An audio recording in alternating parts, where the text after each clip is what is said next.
What happens if tomorrow the U.S. runs out of cobalt to build electric cars, if solar panels stop working, if gold disappears from the Federal Reserve's vaults? What just happened? Just one sentence, one cold warning from Africa, and the global order began to crack. If you shut us out, we'll shut off the bloodstream of your economy. That wasn't Iran. It wasn't Russia. It was Nigeria. And they weren't bluffing.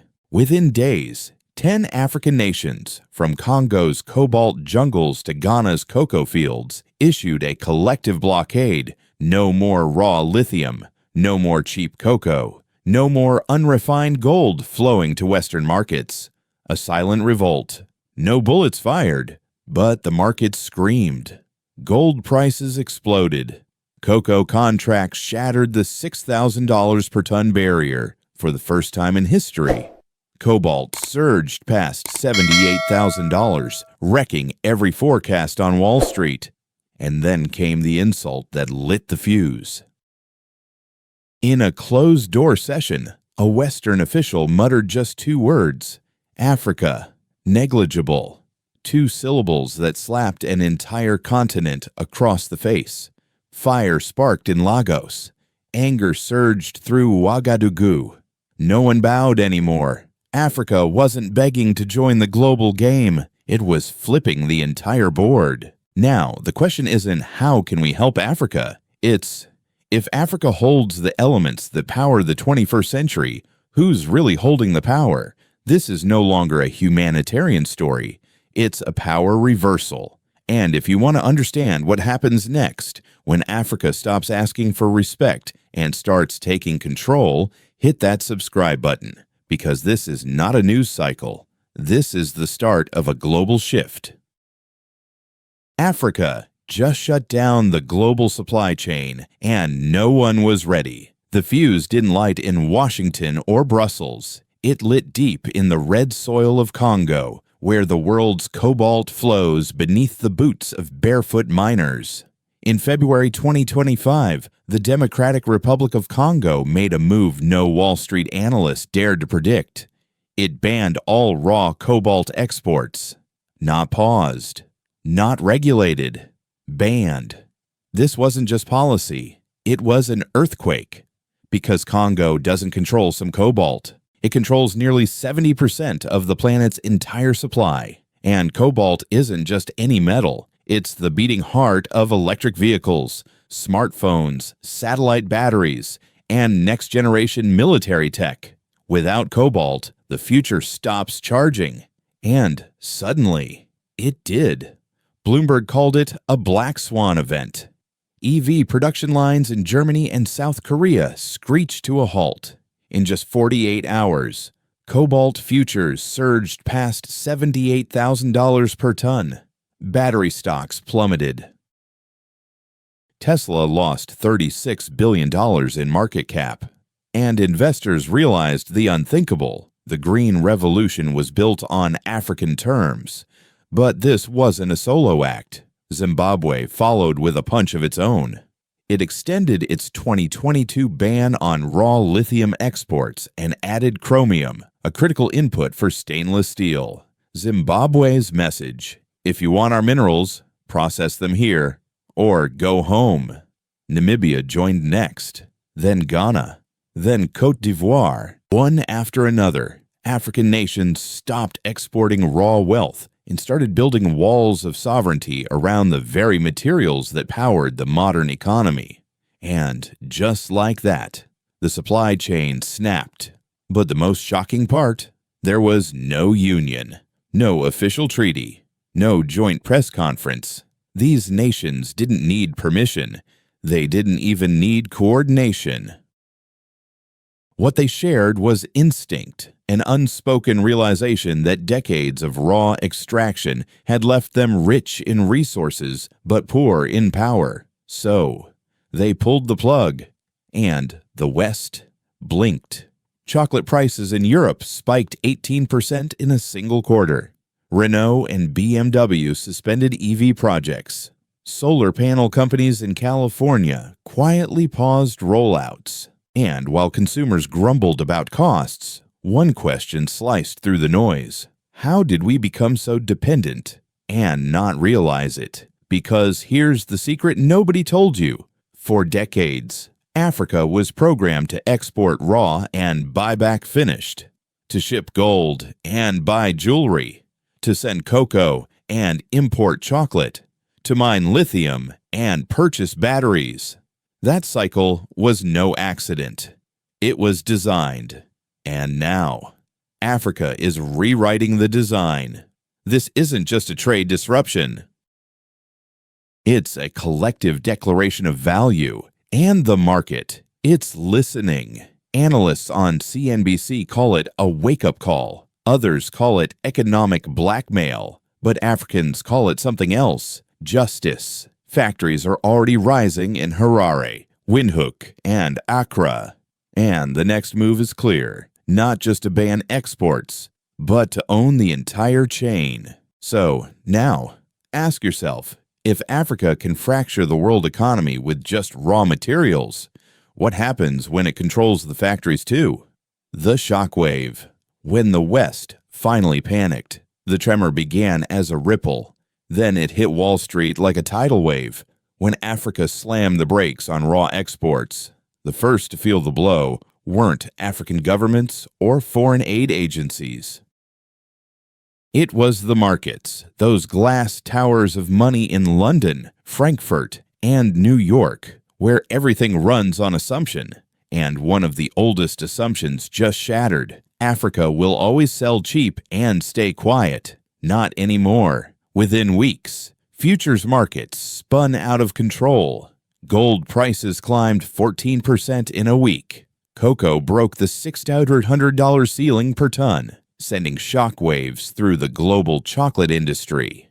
But the most visceral reaction came from the green tech sector. European auto giants, Renault, Volkswagen, BMW, went into crisis meetings. Their electric vehicle production lines, carefully timed and margin optimized, were suddenly deadlocked. No cobalt, no lithium, no batteries, no cars. In Silicon Valley, whispers turned into shouting. Apple, Samsung, and Tesla scrambled to secure backup supplies, but there were none.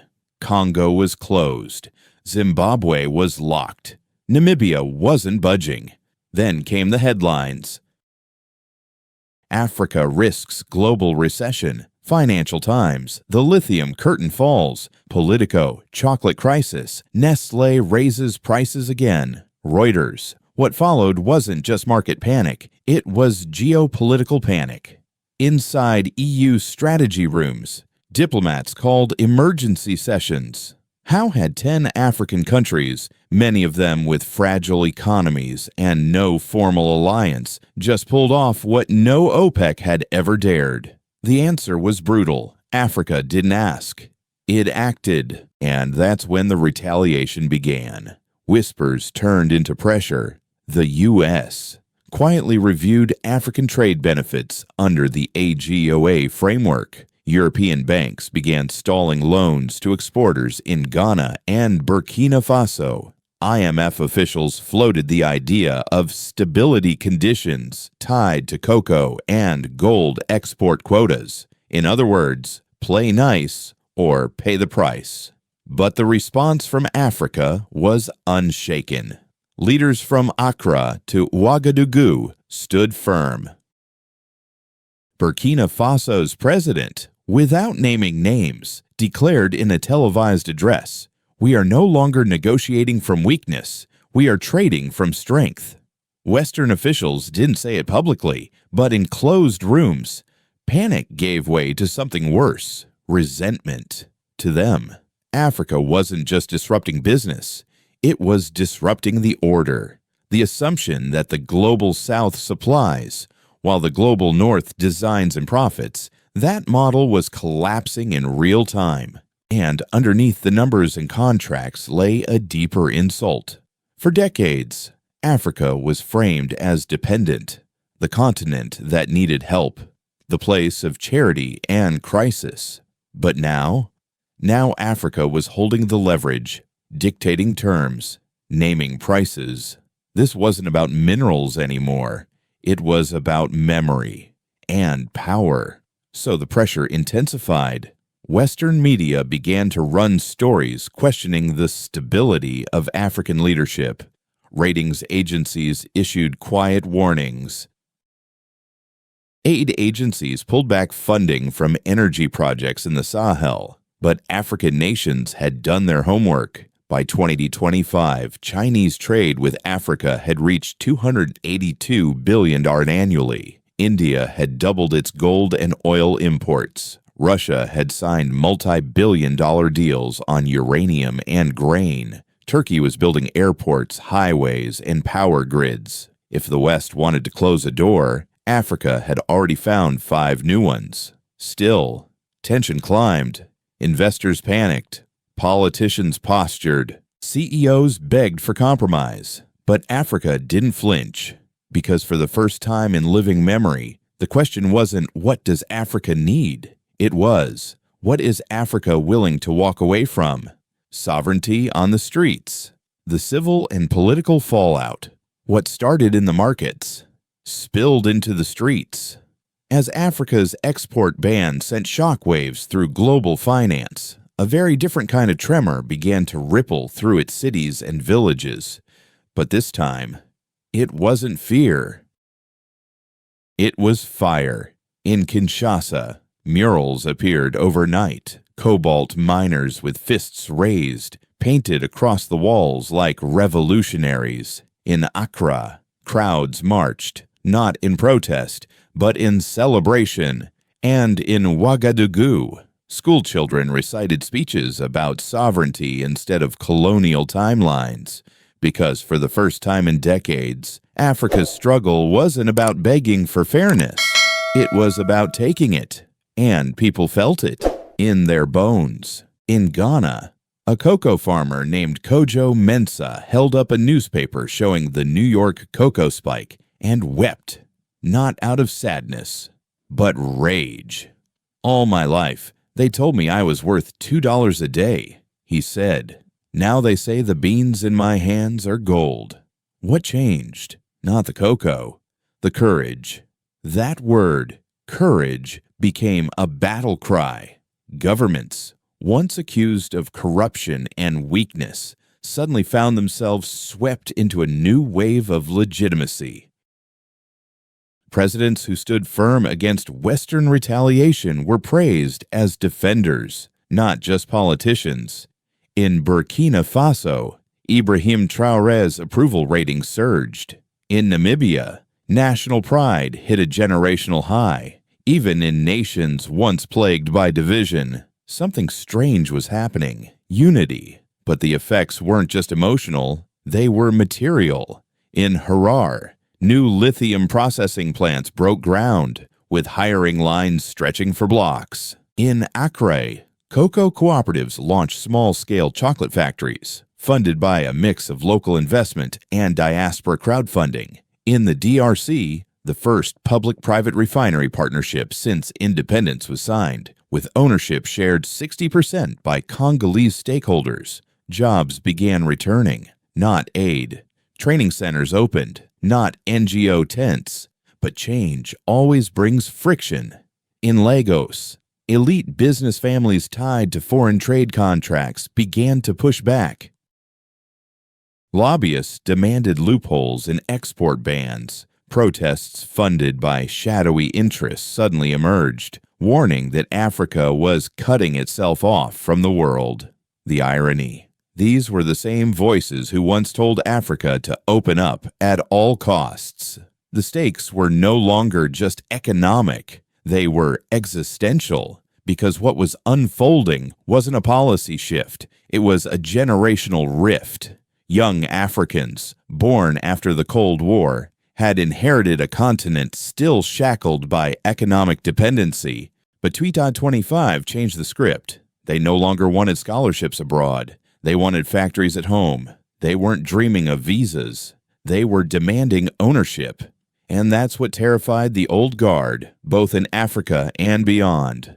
This wasn't a wave. It was a turning tide. From village radios to TikTok, a singular message spread: Africa is not rising, Africa is reclaiming. But with every reclaiming comes resistance. Foreign contractors delayed payments. Development loans were quietly shelved. Western media painted Africa's stand as nationalistic overreach. But inside the continent, no one was listening anymore. Because when a child in Burkina Faso bites into chocolate made from his own soil, in his own country, for the first time ever, no headline can change that. This is not a symbolic revolution. It is structural. It is spiritual. And it is happening. So the question now is no longer can Africa rise? It's can anything stop it? The West watches. Wounded. How America and the world are reacting in Washington. The silence was deafening. When Burkina Faso nationalized its gold mines, few in D.C. noticed. When Congo halted cobalt exports, some aides scribbled notes. But when Ghana and Côte d'Ivoire suspended cocoa shipments and prices hit $6,200 per ton, the alarms finally rang. America was no longer watching from the top of the hill. It was now scrambling at the bottom of a supply chain, and the realization hit hard. The United States had spent decades securing global dominance not just through military might, but through access to oil, to rare earths, to cheap labor, to global supply routes lubricated by diplomacy and, when needed, by force. But in 2025, the equation flipped, and Washington found itself watching an old playbook fall apart. The National Security Council ordered a mineral dependency report. The Pentagon launched a task force to assess strategic vulnerabilities in African supply disruption scenarios. Meanwhile, inside the White House, the mood was far from calm, because Africa wasn't just saying no, Africa was showing alternatives. Congo turned to China to build cobalt processing plants. Namibia welcomed German investors, but under new terms. Zimbabwe hosted Indian engineers to co-develop lithium refineries. The lesson: Africa had options, and the U.S. was no longer the only bidder. This wasn't just a shift in trade, it was a shift in leverage. And it showed. In congressional hearings, lawmakers began questioning the effectiveness of AGOA, once a golden ticket for African access to U.S. markets. Some even proposed linking African mineral access to military cooperation or diplomatic alignment. Translation: you want deals? Play by our rules. But Africa, for once, wasn't playing. And this left America torn between two instincts. 1. Retaliate, punish, tighten financial flows, delay aid, pressure multilaterals like the IMF and World Bank to discipline defiant governments. 2. Compete, offer better deals, respect sovereignty, actually invest, not extract. But respect doesn't come easy when you're used to commanding. Across the Atlantic, Europe faced its own reckoning. Factories in Germany halted battery assembly. Supermarkets in France saw chocolate prices spike. Environmentalists in Brussels were stunned to learn that the Green Deal's future literally ran through African mines. In Berlin, one think tank called it the Cobalt crisis. In Paris, the Foreign Ministry called it a wake-up call. In Zurich, CEOs just called their insurers. For decades, Europe prided itself on sustainability and partnership. But when Africa demanded fair terms, Europe reached for old tools: trade pressure, legal complaints, quiet lobbying. Only this time, they weren't dealing with one weak partner. They were facing a continent in chorus. And in Beijing, the reaction was different altogether. Chinese state media called Africa's moves a long overdue economic awakening. Belt and road investments, once seen as slow plays, suddenly looked visionary. China was not just buying Africa's minerals, It was building Africa's factories. In Moscow, the rhetoric sharpened. Russian diplomats praised African defiance of Western exploitation. Grain for uranium deals were signed. Military cooperation expanded. The message: the enemy of your exploiter is your friend. Global alliances shifted. New maps were being drawn. But one thing became clear: the world had misread Africa. They thought it was passive, divided, dependent. They were wrong. And now, the West must ask itself, will we compete or cling, cooperate or coerce? Because the age of commanding Africa is ending, and the age of negotiating with it has begun. The road ahead. Can Africa hold the line? Africa has drawn its red lines. No more raw exports. No more silent sacrifice. No more wealth drained while its people live without light. But boldness invites backlash. Already, whispers of retaliation grow louder. Tariffs, suspended aid, frozen credits.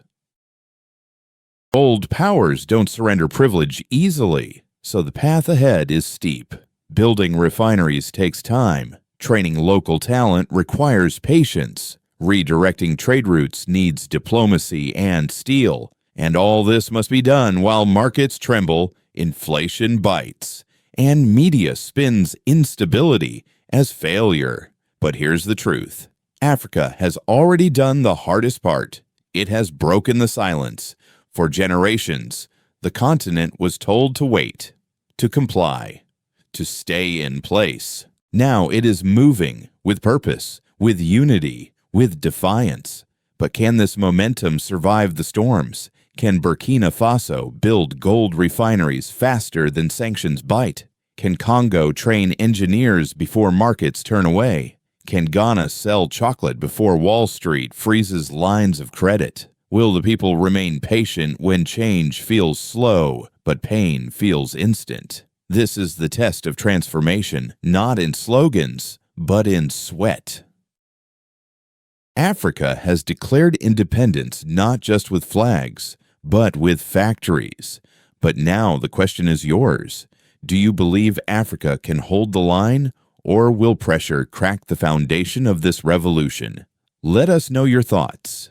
And if you're ready to follow the front line of Africa's fight for economic freedom, subscribe now. The final question: what happens when Africa takes the throne? This isn't just an economic shift. It's a tectonic rupture, a breaking of chains that have bound a continent for centuries. In 2025, Africa stopped asking for a seat at the table. It started building its own. Steel by steel, brick by brick, policy by policy. Factories are rising where quarries once stood. Cocoa is being molded into chocolate, not just profit for Europe, but pride for Ghana. Cobalt is no longer a secret ingredient in someone else's technology. It is a symbol of Congo's value, visible and undeniable.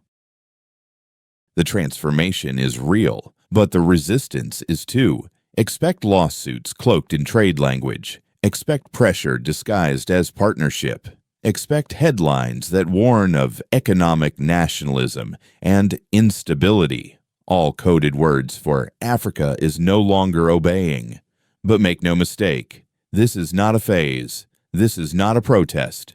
This is a blueprint, a vision of a continent no longer reduced to charity or chaos, a continent standing as a sovereign architect of its own destiny. And here's the most radical part.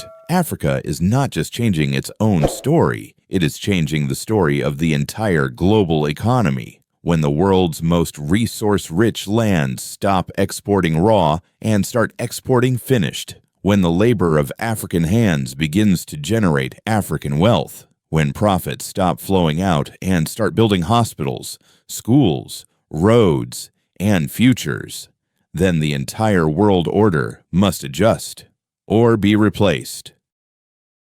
So now we ask you, not as a viewer, but as a witness to history, what happens when Africa not only refuses to be used, but dares to lead? Will the world make room for a sovereign Africa, or will it try one last desperate time to shut the gates?